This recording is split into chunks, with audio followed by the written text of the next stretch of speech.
Hello everyone, welcome to dashing golden diaries YouTube channel. मैं सोमेंद्र दास आप सब लोगों का स्वागत करता हूं मेरे YouTube channel dashing golden diaries पे। और जिसकी शुरुआत हमने की थी 2 अक्टूबर यानी कि 2 अक्टूबर 2020 को इस नए चैनल यूट्यूब चैनल का। और इस चैनल की जब शुरुआत हमने की थी तो उस दिन मैंने बताया था आपको, हमने बताया था कि देखिए बहुत सारी अच्छी अच्छी चीज़ें हम बताएंगे और अच्छे अच्छे शख्सियतों के बारे में हम बताएंगे कि कैसे थे वो।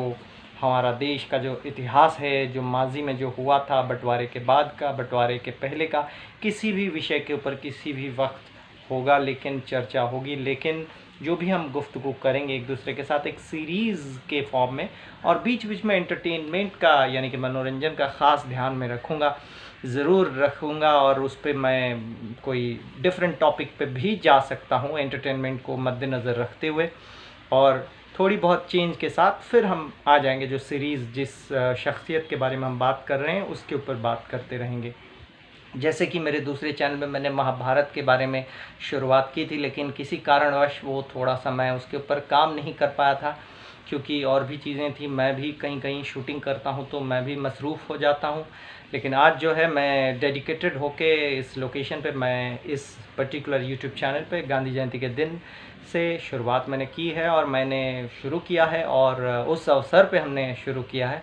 तो आज का दिन ये डैशिंग गोल्डन डायरीज़ पे जो पहली गोल्डन डायरी जो मैं रखने जा रहा हूँ, इनफैक्ट इसके बाद मैं कोई भी और टॉपिक में भी जा सकता हूँ और शख्स के बारे में भी बता सकता हूँ, लेकिन पहली दफ़ा जब मैं किसी गोल्डन डायरी को रखने जा रहा हूँ आपके सामने, वो गोल्डन डायरी है हमारे सुनहरे दौर के, सुनहरे सिनेमा के दौर के, जिसको बोलते हैं golden era of Indian cinema.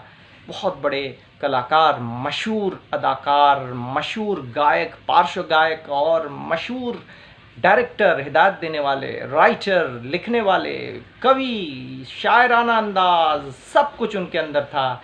एक कवि भी थे, एक सिंगर भी थे, एक राइटर भी हैं और एक डायरेक्टर हैं और प्रोड्यूसर भी रहे हैं। तो उनका नाम है, जी हाँ, किशोर कुमार गांगुली।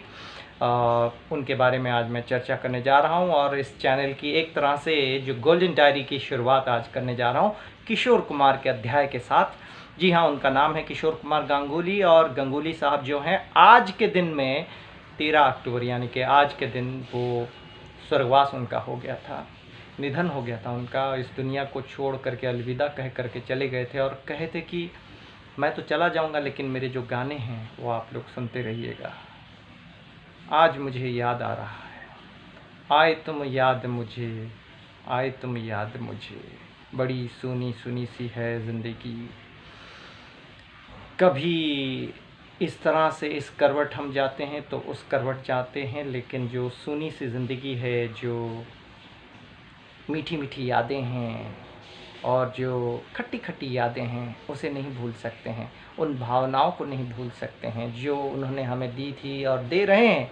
हम उस दौर के नहीं हैं लेकिन फिर भी उन्हें याद करते हैं क्योंकि उनके गानों के माध्यम से।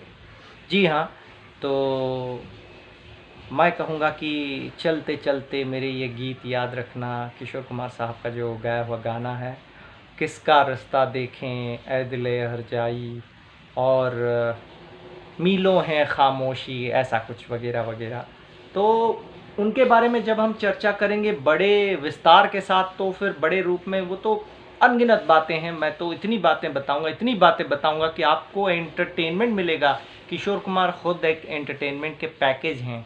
जी हाँ, और 4 शादियां उन्होंने की थी। आज थोड़ा सा बता दे रहा हूँ, लेकिन ये बात बोलने वाली नहीं है इतनी ज़्यादा उनके टैलेंट, और 4 शादियां करना भी कोई गलत बात नहीं है। किसी ना किसी मोड़ पर इंसान ऐसा कर सकता है जिसके लिए वो जिम्मेदार भी नहीं होता है हमेशा हमेशा के लिए। वो भी मैं बताऊंगा, एक एक शादी के बारे में, एक एक विषय के बारे में मैं बताऊंगा, पॉजिटिवली बताऊंगा। और कुछ किसी भी शख्स के बारे में जब हम बात करते हैं, कोई निगेटिव पॉइंट आता है तो उससे भी हमें सीखने को मिलता है। लेकिन मैं इतना कहूँगा कि किशोर कुमार ने हमारे देश के पहले सुपरस्टार राजेश खन्ना को पैदा किया एक तरह से, और राजेश खन्ना अगर हैं तो किशोर कुमार साहब की वजह से। और दूसरी बात है जो हमारे दूसरे superstar, the biggest superstar after Rajesh Khanna, जो कि अभी तक काम कर रहे हैं, इतने बड़े अनमोल रतन हमें मिला उनकी वजह से, तो वो हैं अमिताभ बच्चन। वो भी किशोर कुमार की देन है, जी हाँ। और पहली दफ़ा उन्होंने, वैसे तो वो आए थे गांगुली परिवार में जन्म लेने के बाद, अशोक कुमार भाई उनके, अनूप कुमार दोनों भाई थे। चलती का नाम गाड़ी, हाँ जी हाँ, जिसके बारे में भीष्म इंटरनेशनल चैनल की तरफ से मिस्टर मुकेश खन्ना ने बात की थी कि कॉमेडी होनी चाहिए तो ऐसी होनी चाहिए। तो भैया ऐसा है कि वो तीनों भाई आए थे और बड़े भाई दोनों थे उनके साथ, लेकिन किशोर कुमार साहब ने जो है अशोक कुमार यानी कि दादा मुनि के साथ उनकी उंगली पकड़ते हुए आ गए थे, क्योंकि वो सहगल के बहुत बड़े फ़ैन थे। अशोक कुमार साहब चाहते थे कि वो सिंगर ना बने, वो एक्टर बने, लेकिन किशोर साहब वो कहते थे एक्टिंग दिल से नहीं होती है, सिंगिंग जो है दिल से होती है। तो 48 पहली दफ़ा उन्होंने जो है पहला ब्रेक उनको मिला था as a playback singer with the greatest evergreen romantic hero Dev Sahab के प्रोडक्शन हाउस में, गुरुदत्त साहब ने जिसको डायरेक्ट की थी, और वो फिल्म एक केमिस्ट्री बन के, देव साहब और गुरुदत्त साहब की केमिस्ट्री बन के, वो सेपरेट डायरीज़ के बारे में मैं सेपरेट डायरीज़ पे मैं बात करूँगा विद अ सेपरेट सीरीज़, एक एक शख्सियत के बारे में बात करूँगा। लेकिन और मुतासर कर देने वाली बात है, पॉजिटिवली मुतासर कर देने वाली बात है, जी हाँ, प्रेरणा मिलने वाली बात है। मैं जो कहने जा रहा हूँ, मैं जो करने जा रहा हूँ, सब लोगों को बेनिफिट मिलेगा, डेफिनेटली मिलेगा। तो हाँ, 1948 में ज़िद्दी जो उनकी केमिस्ट्री बनी थी गुरुदत्त देव साहब की, उसमें उन्होंने गाना गाया था। उसके बाद he never sang for anybody else, Dev Sahab के लिए गाना गाते रहे, लेकिन एक्टिंग करते रहे। ज़्यादा फिल्में उनकी नहीं चली, लेकिन 1968 एंड में एक फ़िल्म की चर्चा चल रही थी और म्यूज़िक बन रहे थे, the great legendary S D. Burman साहब, अनदर डायरी, गोल्डन डायरी। तो गोल्डन एरा की शुरुआत जो की थी उन्होंने, तो वहाँ पे उन्होंने जो है गाना गाना शुरू किया और उन्होंने कहा कि मैं किशोर साहब को लूँगा। नॉर्मली वो जो है वो लेते थे रफ़ी साहब को, लेकिन पहली दफ़ा 69 एंड में, 68 में जो म्यूज़िक बनना शुरू हुआ, तो रूप तेरा मस्ताना, आहा हा हा हा, क्या गाना, रूप तेरा मस्ताना, प्यार मेरा दीवाना, भूल कोई हमसे ना हो जाए, टना टना टना ना, आए तुम याद मुझे, गाने लगी हर धड़कन, खुशबू लाई पवन, महका चंदन, आए तुम याद मुझे। जी हाँ, ऐसे कई सारे गाने हैं। तो जब किशोर साहब के बारे में बात करूँगा तो देखिएगा एक सीरीज़ बन जाएगी ज़बरदस्त। लेकिन अगली मैं जो सीरीज़ शुरू करने वाला हूँ उसके बारे में बाद में बताऊँगा, जैसे ही मेरा अगला अध्याय शुरू होगा। लेकिन आज क्या है, हमारे बीच किशोर कुमार साहब जो 87 में नहीं रहे थे, तो आज उनका दिन है, उनकी पुण्यतिथि है। तो वो हमें जीवन में मनोरंजन देते हैं, सब कुछ देते हैं। आज अगर हमारा जीवन सुंदर है तो किशोर कुमार साहब की वजह से, याद रखें।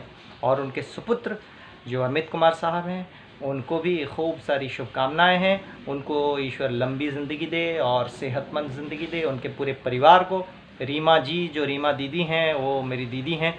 मैं फेसबुक में I am in touch with her personally also. तो बड़े अच्छे हैं लोग और दे आर टैलेंटेड। एंड उनकी जो पोती है किशोर कुमार साहब की, जो मुक्तिका गांगुली, उसके लिए भी ढेर सारी शुभकामनाएं। ज़रूर, बहुत टैलेंटेड हैं और वो बहुत कामयाब होंगी ज़रूर, ईश्वर करे, ईश्वर के आशीर्वाद से। क्योंकि जो आवाज़ है ना, गॉड गिफ्टेड वॉइस है ना, वो तो खून में है और किशोर कुमार साहब के खून में है। तो ऐसी आवाज़ किसी को नहीं मिली जो किशोर कुमार साहब की आवाज़ थी, है।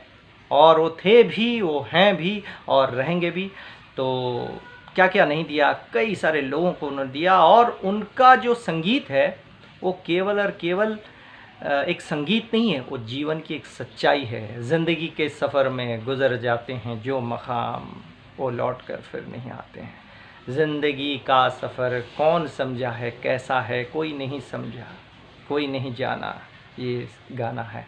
और खुशियों का गाना, खिलते हैं गुल यहाँ मिल के बिछड़ने को, फिर फूलों के रंग। देव साहब की बात आ गई तो उसमें मैं कह रहा हूँ 48 ज़िद्दी में जिसके लिए उन्होंने गाना गाया था, उनके लिए फिर उन्होंने गाना गाया प्रेम पुजारी फिल्म में।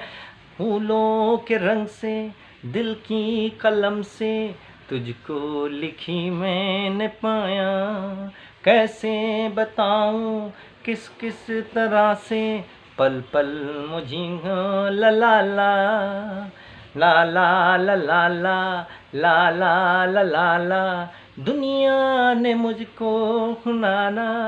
हाँ तस्वीर तेरी दिल में लिए मैं, ला ला ला ला ला ला ला ला।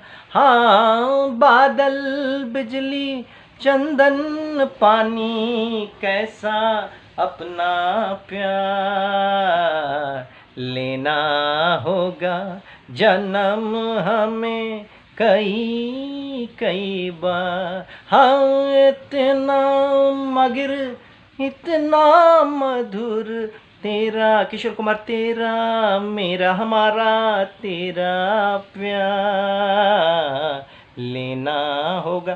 किशोर कुमार साहब जन्म पे जन्म लेते रहेंगे इसी प्रकार, किसी ना किसी रूप में, किसी ना किसी कलाकार के रूप में। जब तक कला जिंदा है, जब तक सूरज चांद है, तब तक किशोर कुमार और उसकी आवाज़ और उसकी जो देन है इस इंडस्ट्री के प्रति, इस विश्व भर के प्रति, समाज के प्रति, वो हमेशा जीवित रहेगी।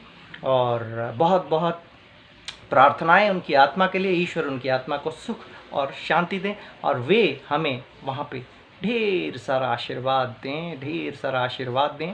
और किसी ना किसी जन्म में, जैसे कि लोग आते जाते रहते हैं, मैंने जैसे कि कहा, वो हर एक आत्मा में हर एक की आत्मा में बसते हैं, उनका संगीत बजता है, उनकी आवाज़ रहती है। मेरी आवाज़ तो किशोर कुमार साहब की आवाज़। खैर, बहुत बहुत शुक्रिया। आज का अध्याय यहीं ख़त्म करते हैं। Till then stay tune to my YouTube channel dashing golden diaries. Thank you so much.